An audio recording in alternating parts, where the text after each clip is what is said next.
జ్యేష్ఠ పౌర్ణమి సందర్భంగా భద్రాచలంలోని శ్రీ సీతారామచంద్రస్వామి దేవస్థానంలో సోమవారం స్వామివారికి వైభవంగా జ్యేష్ఠాభిషేకం నిర్వహించారు. వేద పండితుల వేద మంత్రోచ్చరణ నడుమ ప్రత్యేక పూజలు, అభిషేక కార్యక్రమాలు శాస్త్రోక్తంగా నిర్వహించారు. ఈ సందర్భంగా స్వామివారికి పాలు, పెరుగు, తేనె, నెయ్యి, కొబ్బరి నూనె, పండ్ల రసాలు తదితర ద్రవ్యాలతో అభిషేకం చేసి అనంతరం ప్రత్యేక అలంకరణ చేశారు.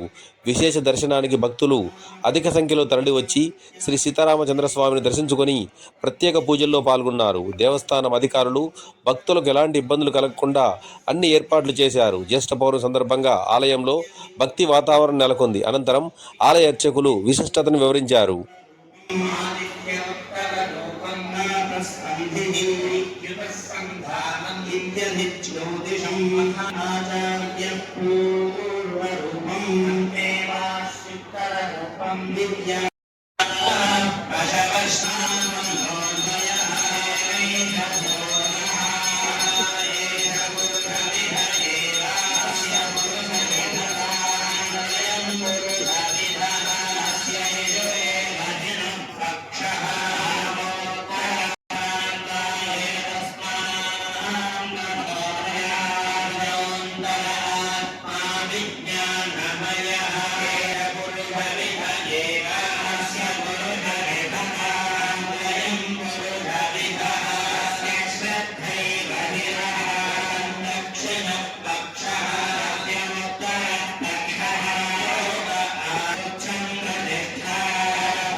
శ్రీరామాయ నమః. శ్రీమతే రామానుజాయ నమః.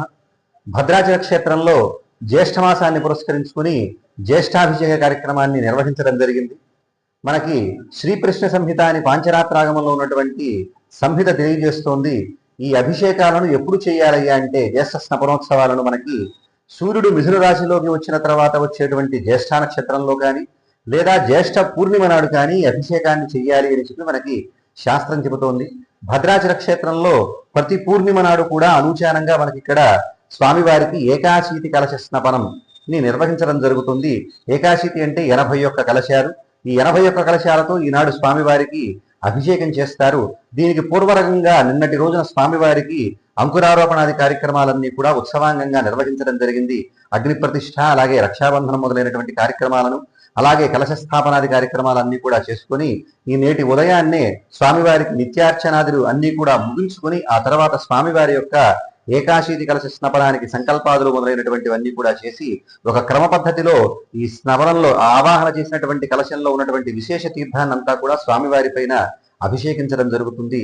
తర్వాత ప్రధాన కలశాన్ని మూలమూర్తుల దగ్గర ఉంచి ఆ తర్వాత అక్కడి నుంచి మళ్ళా తీసుకువచ్చి ప్రధాన కలశంలో ఉన్నటువంటి జలాన్ని కూడా ఉత్సవమూర్తుల పైన అభిషేకించడం జరుగుతుంది. ఎవరైతే ఇలా జరిగేటువంటి ఏకాశీతి కలశ స్నపనాన్ని దర్శిస్తారో లేకపోతే ఈ ఇక్కడ వాడినటువంటి తీర్థాన్ని కానీ మంజరి అంటే పసుపును ధరిస్తారో వారికి సకల శుభాలు కలుగుతాయని మనకి ఆగమ శాస్త్రం తెలియజేస్తోంది.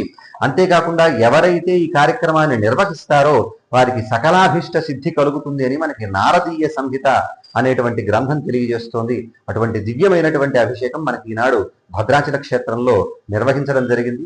విశేషంగా భక్తులు కూడా పాల్గొని స్వామివారి యొక్క సేవలో తరించడం జరిగింది. జై శ్రీరామ్.